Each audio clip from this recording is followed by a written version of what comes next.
Okay, so hi, my name is Chris. I already mentioned I work as a production engineer at Facebook London, working as a member of Web Foundation. I'm going to be giving a whistle-stop tour of the new version of control groups added in Linux 4.5. Don't worry if you haven't the faintest clue what control groups are yet. I guess since we're in the containers dev room, probably some of you have at least some kind of idea. But I'll go into kind of what they are, where you may have used them, and a comparison of the old and the new in the next few slides. So like I said, in this talk, I'm going to be giving kind of an introduction to control groups. I'm going to go over what they are, where you may have used them, where you might have encountered them before. If you already know something called control groups, like you've fished around previously or you've used them before, you almost certainly have been interacting with version 1 of control groups. Control groups has existed in the kernel since a long, long time ago, since around 2008. And it's been kind of building our love of containers. It's one of the building blocks of containers as we know them. So it's definitely got a whole bunch of good things in it. It's also got like a whole bunch of problems, usability foibles, other kinds of things which are not so great. So I want to go into like what those are and when you might encounter them and how we've tried to improve that in cgroupv2. cgroupv1 is currently now kind of mostly in maintenance mode, whereas cgroupv2 is more in active development. They share the same core. It's mostly the user-facing API, which is kind of different. And yeah, I'm also going to go over kind of what's still to be done and what's already been done. The core of cgroupv2 is already stable since kernel 4.5, but we have a whole bunch of work we want to be done. A lot of the core work has been to enable future work, to enable new features in cgroups which we're already working on. So first, a little bit about me. I've been working at Facebook for about 3 years. Like I said, I work in this team called Web Foundation. Technically, Web Foundation is the team responsible for the web servers at Facebook, but web servers are kind of not usually extremely complicated. Like, they're stateless, they serve you cat pictures, and that's about it. So we actually ended up becoming kind of a team which deals with the general reliability at Facebook. This means we get involved with production incident discussions and all sorts of... We generally act as kind of the guardians of reliability at Facebook. Yeah, so like I said, I work at Facebook London. We have an office there. We also have an office in Dublin in Europe and in Tel Aviv. Yeah, and we have a whole bunch of different kinds of people in Web Foundation. We have people who are experts at Linux and parts of the Linux stack, which is basically my expertise. We also have people who are experts in our cache architecture, our RPC, and say like the web push and stuff like this. It's basically a cross-functional group of experts which all come together to deal with when shit really hits the fan. So that kind of brings up the question, why do we as a team like care about cgroups? And why does Facebook as a company care about cgroups? So we have many, many hundreds of thousands of servers. And we have a bunch of services which run on these servers. Some of them co-located on the same servers, some of them spread throughout servers. It's all kind of all over the place. So most kind of outages at Facebook there are a few kinds of outages, but like one very common one is failure in multiple systems. And there are a few things you need to do to mitigate that. Another one, of course, is actively mapping out your dependencies and making sure you have an understanding of your dependencies. But another big one is making sure that when two services run on a single machine, you don't end up with a situation where one service completely overrides the other and results in it becoming completely useless. So that's one of my main concerns about cgroupv2 and one of the reasons why I'm super interested in it. So a typical use case for this is like you say on a normal web server we have 3 types of running processes. Same goes for most other kinds of web servers, other kinds of servers as well. So you have your core workload. Your core workload is the thing which, if you were to describe to somebody else what your server was actually doing, you would say it does this thing. It serves web requests. It does load balancing. But usually you don't end up only with this on your server. You usually end up with a whole bunch of other stuff, especially if your company has been around for a while or you have some ideas about how you should architect stuff. You end up with a whole bunch of non-core services which can probably be used interchangeably with kind of system services. This might be stuff which just comes with Linux, like also the kernel workers, or it could also be like, say, Kerberos daemons, or it could be like stuff which is related to your business needs, say, metric collections, so we can work out what is going on with our server, like whether we're managing to serve users correctly. But it's really, really bad if then this metric collection decides it's going to take up all the available memory in your server, and then you can't actually serve users. Sure, it can tell me it did that, but I don't give a fuck if it like completely fucked up the whole web server, right? Same goes for cron jobs and chef. I care about my server being up to date, but I would rather have some system which actually acts in a reasonable manner if chef starts taking a bunch of memory. I would rather it got degraded service and still managed to run than it took all of the memory or took all of the CPU and then everything was fucked. Like I would much rather have that outcome. Then we kind of have this third class, like ad hoc queries and debugging. These are typically things you don't know that you need and don't end up getting run on the majority of servers. These are like things which you end up realizing you need only when an incident is already happening. And we kind of want people to be able to dynamically be able to determine the importance of those things as the incident is going on, whether they want it to take precedence over the core workload of the machine or not. So cgroups is a very good use case. This is a very good use case for cgroups. Like I mentioned, if you had some interaction with cgroups, you've almost certainly been interacting with version 1. Version 2 has been in development for like 5 years now. It only just got stable in the Linux kernel. But even on recent kernels, version 1 is typically what's mounted by default. And the reason for that is, as you'd imagine with a different version number, the actual changes are backwards incompatible. So I'm going to be going over kind of why we've made them backwards incompatible in a moment. So the fact that we typically boot with your init system only mounting the version 1 hierarchy is a testament to why I'm doing this talk. Like, I know we have a whole group full of container experts in this room, and this is also kind of a sell to you about why you should give a fuck about cgroupv2 and why you should take the time to care about it and invest in it in your products. So in the previous slide we talked about multiple processes fitting into each of these cgroups as well. So a cgroup can be set as tightly or as flexibly as you like. It can be all of the processes which are related to one service, or it can be a single process. It can be however many processes you like, from 0 to however many you like. And yeah, the idea here is we don't impose a structure on you. One of the guiding principles behind V2 has been we want you to be able to choose how to use it. We don't want to have a hierarchy which imposes how you should do things, and we want the easy way to be the correct way. So a cgroup is a control group. They're one and the same. They're a system for resource management on Linux.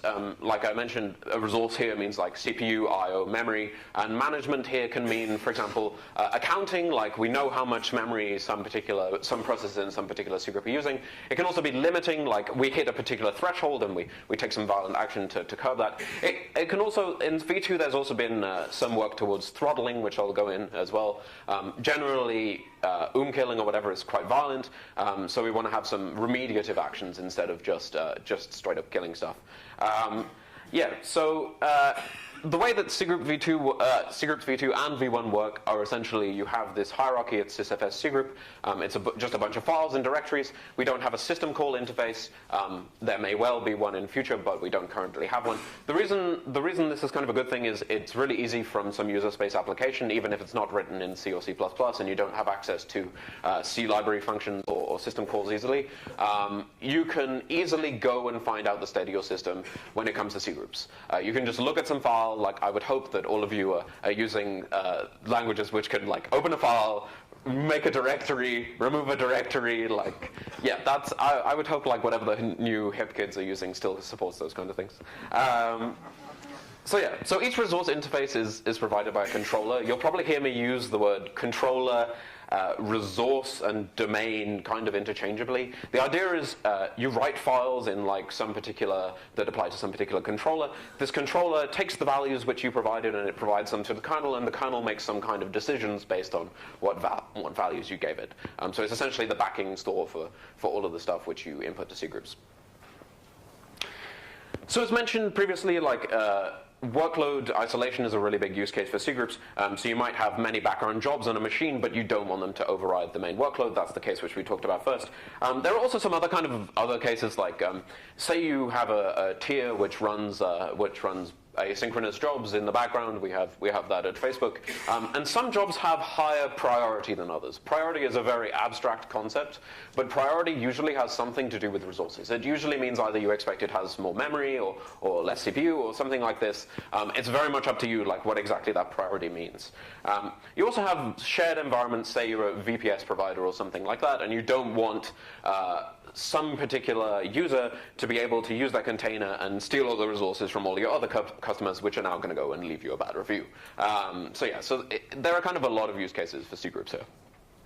And you might ask, hey, my favorite application X, like, it already does this. Why should I give a single shit about C groups? Well, the answer is, if you have been using any kind of software in the last 8 years, I would really pray that it does it through C groups. It probably does it transparently to you, and you don't ever have to like talk to C groups directly.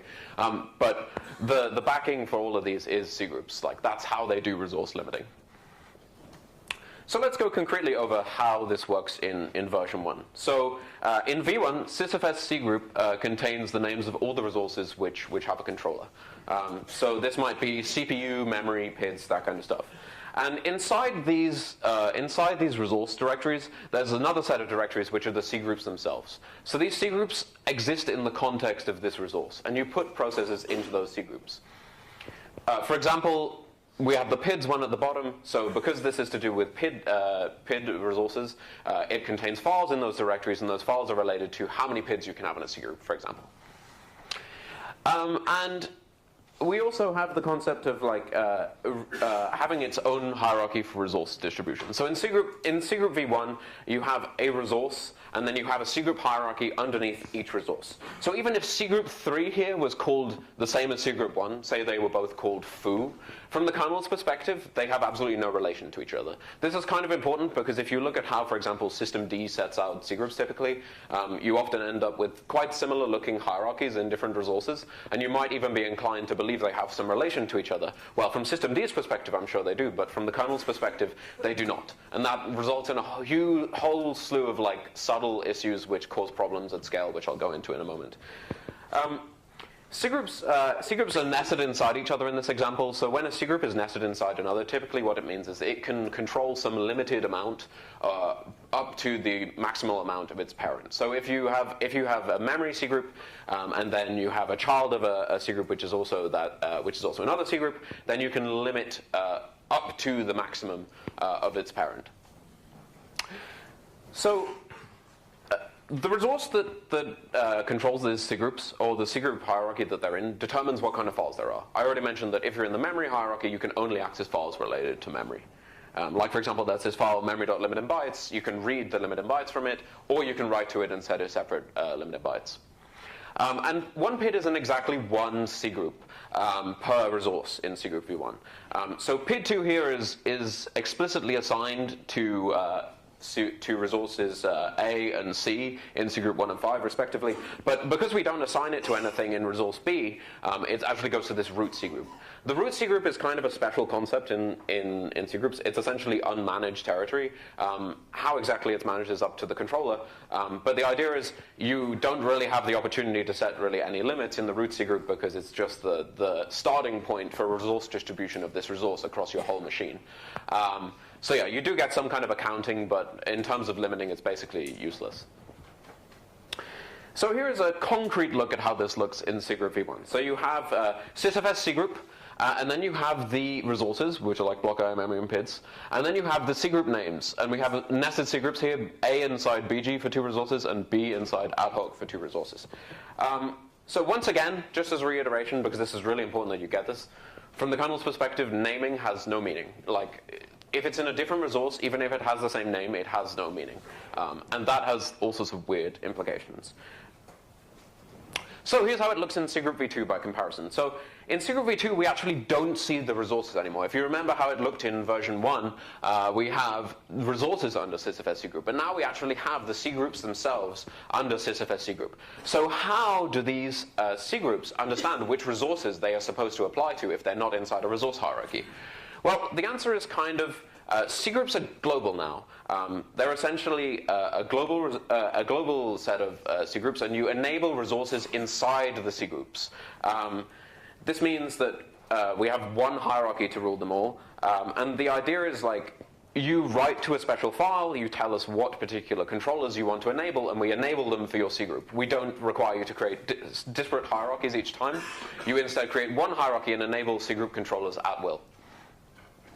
So this is how the previous example now looks in cgroupv2. So in cgroupv2, like I mentioned, we now have the cgroups directly at the bottom, but you write to this special file, cgroup.subtree_control, and that enables the in the children of that cgroup that those controllers are enabled. Essentially, if you were not to enable them there, but they were enabled the next level up, it means they would compete freely for those resources that you didn't enable. So yeah, so here's the version 1 hierarchy again for comparison. And as you can see here, we have resources first.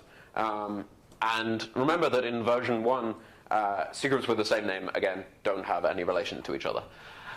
In cgroupv2, we have this unified hierarchy. And you enable resources for cgroup's children by writing plus memory, plus PIDs, plus CPU, plus IO, that kind of stuff, to cgroup.subtree_control. And when you do this, the files appear in that directory instantaneously.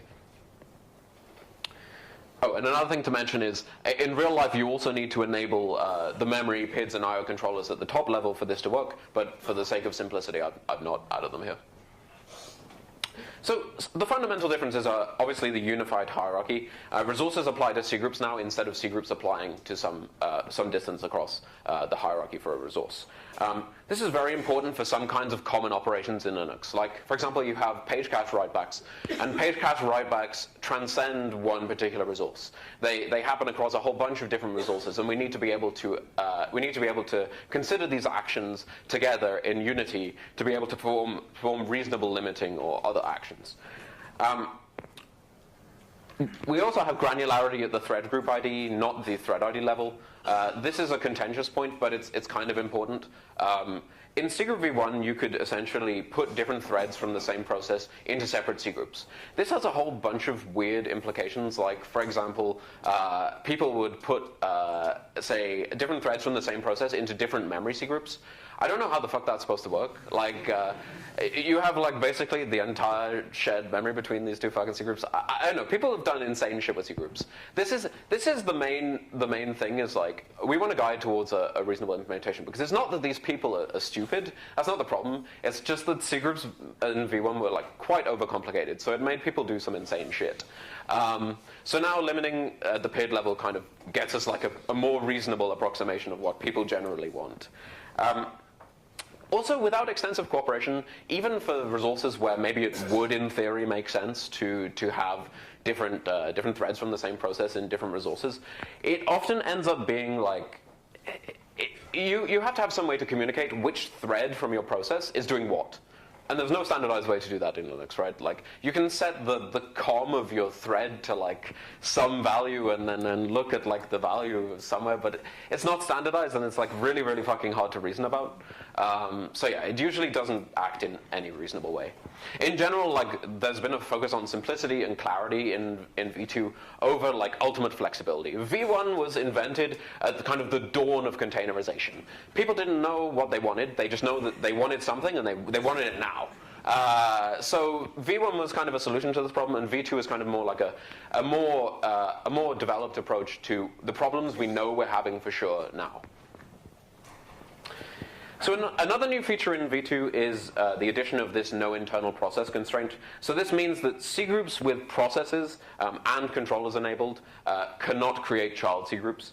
Essentially, this means that, in simpler words, these red cgroups either have to have no processes or they have to have no controllers enabled in that part of the hierarchy. This is for a few reasons. It's kind of hard to reason about how that should act, usually. In v1, this was allowed, and the problem is now you have two different types of objects kind of competing against each other. So say you have processes in I, and then you have some child cgroups underneath I here. Now you have processes which are in I competing against cgroups, which are its children. And it's difficult. You have to make some kind of judgment about how we will treat processes compared to cgroups. Maybe we can consider each one its own cgroup. Maybe we can consider them like I prime, like a separate cgroup. But it's quite hard to reason about. And for most cases, the better solution is just create another cgroup. So this is another guide towards like helping people create a sane hierarchy. And the root cgroup is a special case. The controllers themselves have to decide how they're going to handle resources in the root.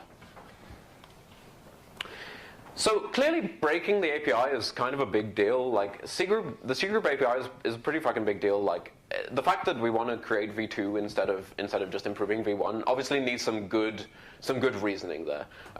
So v1 works okay for basic situations, but it gets kind of exponentially complicated when you're getting more and more complex. As I mentioned, in v1, design kind of often followed implementation, and trying to rework kernel APIs after the fact is really, really, really hard. Like, you can't change the kernel API, the fundamental nature of the kernel APIs which people rely on day to day in production. That's just not something you can do. Even for stuff which was designed up front, like I mentioned, like, generally the use cases for containers and cgroups were not really that well fleshed out yet. They originally started as like only for CPU, and then it grew and grew and grew kind of naturally. It was generally hard to gauge at the time how cgroups would be used, so now this is an opportunity to redesign them and work them how we actually think they should be. So to fix these kind of fundamental issues, you need to have an API break, and that's why v2 was created. So I want to go over some of the actual practical improvements, because I've talked a lot about like the theoretical, how we've designed it, but I also want to go over why we've designed it in that way and what that actually means. So, okay. Pop quiz. When you write to a file in Linux, what happens? It's not a trick question, I swear. You get a file okay, you get a file descriptor. Okay, that was possibly before what I wanted. Okay, so does it write directly to the disk? Okay, so where does your data go? I got about 5 different answers. I'm not sure what on earth they were. Okay, so it goes. You write a dirty page into the page cache. You have like some subset of dirty pages now, and your write syscall came back and it said everything's great. And from your application's perspective, now you can go on pretending, yes, it was written to disk, and my write syscall succeeded, so it must be written to disk, and you can have all this class of wonderful belief. But ultimately, it's not been written to disk, right? It's still sitting in memory somewhere, and if you shut down the machine right now, shit's going to go haywire. So there are multiple operations here to be considered. First, you have your write syscall, which then goes and writes dirty pages, returns to you, and then later some kernel worker like pdflush comes and it says, okay, now is the time by some magical standards like the inode dirty ratio. I've decided I'm going to flush out these to disk. In v1, we don't have any tracking of this. So if you wrote dirty pages, we don't know where they came from afterwards when we flush them to disk. So that I/O goes to the root C group, and we can't account it to your process or your C group, simply because it wasn't tracked. It wasn't tracked where this page comes from. In v2, it is tracked, and we can actually count these towards your limits. And we can also make kind of reasonable decisions about like, oh, you have I/O contention, and this is what I should do based on that, or you have memory contention, and this is what I should do based on that when you're trying to do a page cache write back. v2 is also generally like kind of better integrated with subsystems. So most of the actions we could do based on thresholds in version 1 were kind of crude, or in the case of the memory subsystem, like quite violent. You set like a limit with memory.limit in bytes, and what happens is your application has like a 1-minute spike in memory usage, and then the killer goes along and it goes, oh, I'm going to kill you! And that's like the standard method of dealing with things. Like, usually, like, processes don't particularly like being kill-nined. I don't know, like, maybe like there's some kind of sadistic processes which like that, but I mean, ultimately it's not a very good way of limiting resource usage. What you really want to do is like tell it, okay, calm the fuck down and like stop allocating memory. Or in the better case where you can't tell it to calm the fuck down, you want to tell the operating system, hey, that guy's going fucking nutso. I would like to now like take some action against this guy, but that action doesn't have to be like slay him where he stands. Yeah. I would like to think in human society we've come past the point where like the penalty for any kind of failure is instantaneous death. So now in cgroupv2 we have like generally kind of better thresholds here. We have a new thing called memory.high, which instead of killing a process, we still have memory.max, which is very analogous to memory.limit in bytes, which killed your process. But we also have memory.high, and what memory.high does is when you pass this threshold, we start to do throttling and reclaim for every single memory allocation. So when you go over memory.high and you want to do another malloc, or you want to grab some more memory, then what we do is we break into a separate path in the kernel and we say, hey, I would like to dial back this usage. So what I'm going to do is go to the tail of the inactive list and start reclaiming pages. So if you fail to reclaim any pages, it's still kind of good, because you took a while to scan the page cache. It took you a while to scan the page cache. We've slowed down your application now. We've done it in a way which is kind of transparent to your application. But if you do manage to reclaim pages, then we also win, because now you've reclaimed some pages and you managed to get some memory free again. In fact, this is like generally a much saner way of doing things, and this is like using this on web servers was like a big win when you see like these spikes in resource usage. So notifications, I don't know like how notifications are like one of the more edge cases for cgroups, since it usually ends up being people who, like systemd, which end up using them. But notifications are essentially a way to say, hey, something in my cgroup changed state. It could be like, oh, I have no more processes in my cgroup, so all of them have finished. It could be like, oh, one of my processes ran out of memory and I'm going to take some action based on that. Ultimately, it's a way to get information about what is happening in your cgroup. Systemd uses this, for example, to track which processes are running and the state of your system and the state of the services which you're running. The problem is on v1 for release notifications, which are the notifications which are sent when your cgroup has no more processes, which, for example, means like, oh, we exited. You have to designate what's called a release agent, and this release agent is just like giving a core dump utility. You tell it like, here's the path to my executable, and when you have no more processes, go and execute this thing with these arguments. The problem is now, if you're using cgroups as a utility where, say you have cgroups expiring like 1,000 times a second, you're now like forking 1,000 times a second as well, which is pretty bad. Like, it's generally pretty expensive, and it doesn't make a whole lot of sense, since the rest of the cgroup API used slightly more sane methods using eventfd. So now we have iNotify support everywhere. Sysfs cgroup looks like a file system. It kind of makes sense that it supports iNotify. We still have eventfd support, so you can like poll and find out what the answer is. The idea now is you can have one process to monitor everything you like. You don't have to fork a new process every time an event is created. This is just like a straight upgrade, really. So utility controllers are another thing. Utility controllers are controllers, essentially, most controllers in cgroup are related to some particular resource. Say you have memory, CPU, I/O.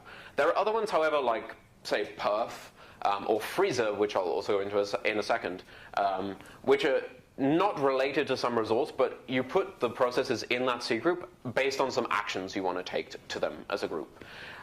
So the idea is like, basically you want to group them together so some user space utility can take some action based on that group. Perf is a tool for performance monitoring and tracing in Linux. I guess quite a few people have probably heard of it. And the way it works is, when you say I want to have a certain set of cgroups, is you give it a cgroup path, and it says, okay, here is like some particular set of processes which I'm going to map into my own cgroup hierarchy. So now you have sysfs cgroup perf. And inside there is a completely separate cgroup hierarchy which only relates to perf. This usually doesn't make a whole lot of sense. Usually what people want to do is monitor an existing cgroup hierarchy, not create a new one. So people ended up resorting to like tons of hacks, like, oh, I want to like copy over this hierarchy to the other one. They would write like a tool to copy it from one hierarchy to another, and like you end up with all these race conditions and like horrible, and it was like really, really bad. So now having a unified hierarchy means we don't have to sync. You only have one hierarchy, so there's no way this could possibly go wrong, touch wood. So in v1, there's also like a lot of inconsistency between controllers. This usually comes in kind of two forms. One, you have inconsistent APIs between controllers which do exactly the same thing. So you have like the CPU, both CPU and I/O are essentially weight-based or share-based. You give a certain amount of some resource based on a relative amount to some other particular cgroup. But the APIs were completely different. The APIs, you had to learn two APIs to do one thing, which is really, really not ideal. So there's been a lot of focus on trying to unify the APIs and also unify the naming. Like generally, like it was a bit of a crapshoot in v1, and now we have the opportunity to rethink those names and generally standardize them a bit more. So v2 is generally more intuitive up front. Oh, another one is kind of inconsistent cgroup semantics. For example, root cgroups, for example, most C groups inherit their parents' limits. So when you create a child C group of some particular C group, it usually can only use up to its parents' limits. But some controllers didn't do that. Some controllers did their own thing. For some controllers, this whole idea of a hierarchy was like an imaginary thing, and it just created a new C group and didn't care where it was. It was all a bit of a crapshoot. So now with one unified hierarchy, it's more difficult to fuck it up, I guess. So V1's over-flexibility also contributed to like a whole bunch of API problems. For example, when memory limits were first created, they only limited a few, like a couple types of memory, and they were in this file memory.limited bytes. Then, as more and more memory types were added, they ended up getting like their own files one by one. So you ended up with memory.limited bytes, memory.kmem.limited bytes, memory.kmem.tcp.limited bytes, memory.mmsw.limited bytes. And the really bad thing about this is now, yes, I have very granular control, but it's not very useful. Because now, say I want to set a limit on the maximum number of TCP buffers, which is set with memory.kmem.tcp.limited bytes. Now, say I have like 10 gigabytes of page cache free, and I set a limit on the number of TCP buffers. If I said like, oh, you should only get, say, X amount of TCP buffers, if you go one over, we kill you. Even if you had 10 gigabytes of page cache free or something like that. It's not a reasonable way of operating, usually. Like, most people don't care, like, you allocated one TCP buffer too many. They want to give some kind of idea about the overall memory use and, like, reasonable memory use. Generally, unified limits are only reasonable way to approach that. So yeah, again, another trade-off kind of in favor of usability over ultimate flexibility. Generally, if you do want to limit these things, say you wanted to limit some particular kind of resource, like the PID controller is a very good example. The PID, in the early days of C groups, it was considered maybe we could limit the number of PIDs by like limiting certain types of kernel memory. But that turns out to be really, really fucking hard. So the way that was fixed was we now have a PID controller, and that specifically controls this resource. So if you do want to do very specific kinds of limiting, like some TCP buffer or something else, then you should do that through a new controller. That's the reasonable way to do that. So if you go to facebook.com right now, there is a 1 in 10 chance you are going to hit a server with cgroupv2. We are running a cgroupv2 pool in like the tens of thousands of machines now. And we're investing heavily in cgroupv2 for like a number of reasons. My main concern, like I mentioned at the beginning, is limiting the failure domains between services. I really care a lot about making sure that we don't have cascading failures or anything like that on a machine. And also being able to kind of manage the resource allocation in your data center, especially at Facebook scale, is really important. Like if we can suck just that little bit more resource efficiency at the data center, then that's a really big win. We run cgroupv2 managed with systemd. One of my teammates, David Capico, who's sitting back there, did a talk about this at systemd.conf last year called, I believe it was called, Deploying Systemd at Scale. Correct me if I'm wrong. Yes, it was. So yes, we're a really big contributor to the core of cgroupv2. We have 2 of the core maintainers working at Facebook, and we will continue to drive innovation here. Like this is a big thing we're working on right now. So I already mentioned that cgroupv2 is kind of new. cgroupv2 has been usable for a little while now, and the core is all very stable. But that doesn't mean that there isn't still work to be done here. Like a lot of this is kind of building the building blocks for future work. So the core APIs are stable, but there's definitely functionality to be worked on. When thinking about cgroups, like most people think of kind of 3 things, I guess, which is I/O, memory, CPU. Those are like pretty much the biggest ones. And 2 out of 3 of those are merged currently. The PID controller is also merged. For the CPU controller, like it's very important, but there have been some disagreements with the CPU subsystem team about how to merge it. They have some disagreements about the no internal process constraint, and also like having process granularity instead of thread granularity and stuff like this. Yeah, there's a very juicy drama-filled thread at that link. As all Linux kernel mailing list threads are, it's probably still better than usual. We also may end up with some thread-based API for some particular kinds of thread operations that make sense. That would be like in the works. Another kind of big bet that we're doing right now is one thing that Linux has never really had is a good metric for memory pressure. Like we have many kind of related metrics, like the amount of memory you have free or the amount of memory used. You can also look at stuff like certain kinds of page scans, or like, yeah, but it's all very heuristic, and ultimately none of these metrics prove that you actually are encountering memory pressure, because they can also happen in a bunch of normal scenarios. So our proposed measure is to track page refaulting. So the essential way this will work is we track pages which are consistently refaulted back into the inactive queue. Essentially, the way to explain how this whole thing works. So you have the inactive set. Those are pages which the kernel considers are probably not being actively used by any process. Then you have the active set, which it considers are more likely to be used by some process. And it's essentially one big list. And the way it works is when you have a page fault, you go to the head of the inactive list. If that page was accessed again, then it gets moved to the head of the active list, which means it's protected from reclaim. And when we do a reclaim, we go from the tail of the inactive list. So we take the pages which we consider are the least likely to be used up for reclaim. So what happens if we keep on faulting pages in, and they get so far to the end that we keep on reclaiming them, and then they fault back in again immediately? That probably means that we have too many pages at once for our system to handle. It probably means that we end up pushing them so fast off the edge that we simply don't have the resources to be able to deal with this number of pages.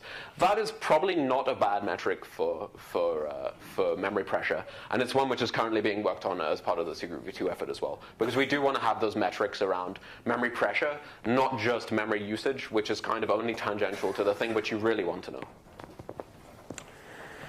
So, sorry, question? I thought I had a question. All right.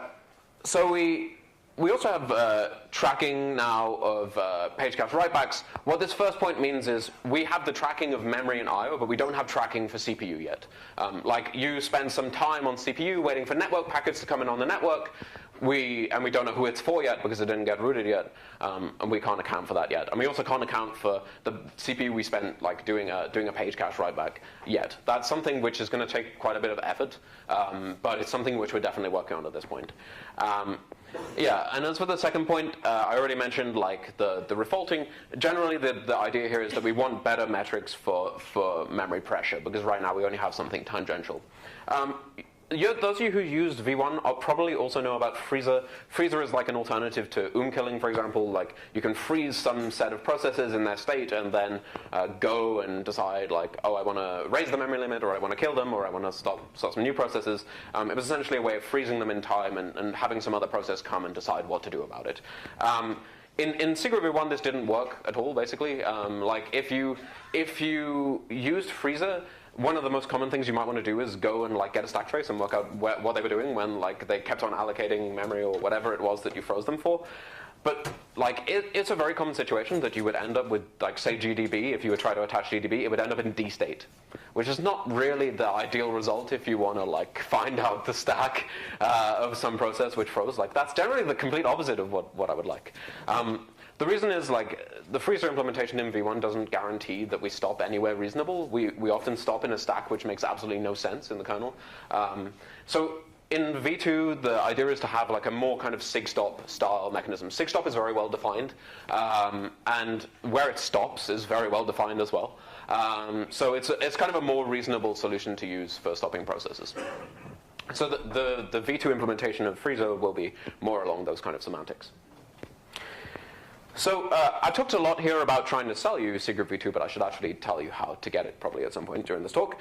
So hopefully you're interested in trying it out yourself. So here's what you need to get started with version 2. First, you need a kernel above 4.5. Before that, we do have a developer flag, which you can go find. I won't tell you because it'll eat you if you try and use it and you don't know what you're doing. But I really wouldn't recommend using it before 4.5. 4.5 is the first point we have a stable API. Once that's done, more or less two things to do. You need to turn off all of the controllers for V1, and you need to turn on and mount the file system for V2. Typically, you want your init system to do this. For systemd, you use it with this flag. You basically put both of these on the kernel command line. But if you're crazy or you want to try it yourself, you can also manually mount it and cry when things break. So if you're interested in hearing more about cgroups, come talk to me. I'm happy to go over any of what I've been talking about on V1 or V2. I'll be happy to go over any questions you might have. And if you've used V1 in the past, which I guess many of you have, and you found it lacking in some areas, please do try out V2 and let us know what you think. Thanks.